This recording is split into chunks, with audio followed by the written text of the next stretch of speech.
First of all, I should say that we're delighted that the Childhood Obesity Plan has now been published. We've been waiting for it for a long time.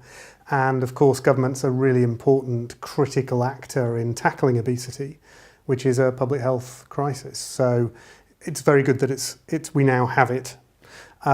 Within that, I would say that there are elements of it that I very much welcome. I welcome the fact that it talks very much about working in partnership with industry, which was the approach that we advocated all along.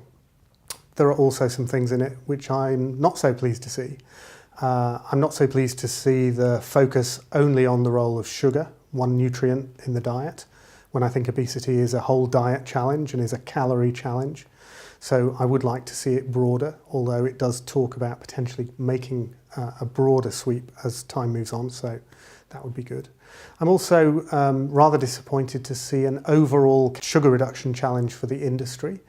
Before the government has spoken to individual food and drink sectors about what can be achieved, because I think that feels rather like putting the cart before the horse.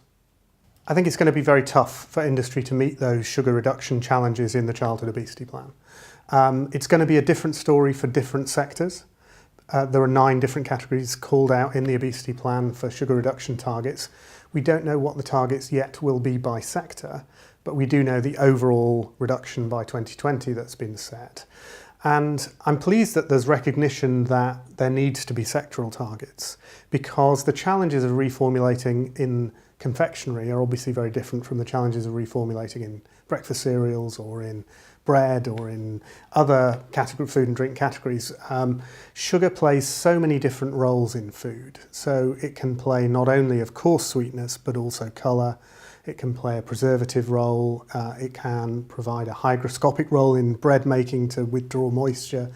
And replacing all of those different functions with any kind of substitute is difficult. So in soft drinks, of course, it's a little bit easier because there are sweeteners, artificial sweeteners available, which are now really rather good, which manufacturers can use to gradually reduce sweetness in soft drinks.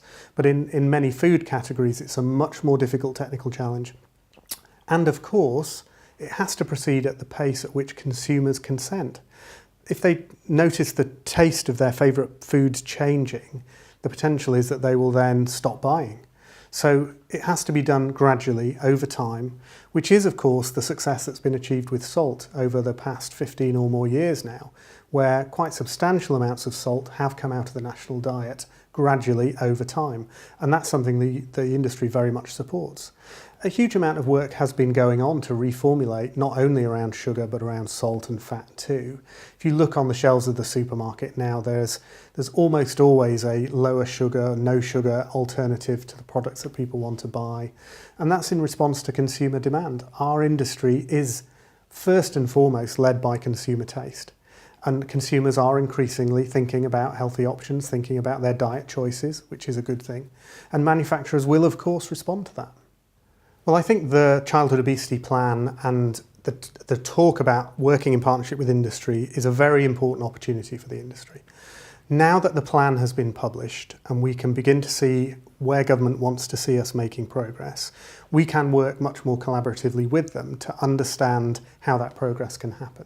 So they've said, of course, that not only must there be a sugar reduction, that can be achieved either through reformulation or through changing portion sizes, or through portfolio mix. So that means that our members are now starting to think about which of those 3 strategies works best for them. The other thing which I think is going to be very important as the Childhood Obesity Plan rolls out is that government finds a way really to recognise and reward those manufacturers who do make progress. There's been a lot of talk about naming and shaming and calling out those who are not doing good things. I think we need to see at least equal emphasis on the other end of the spectrum, which is government saying, yes, company A, company B, you have really done good things. We recognise you've gone the extra mile to try and help us provide more healthy diet choices for consumers. So I think there's a huge area of potential for new cooperation between industry and government now that the Childhood Obesity Plan has been published.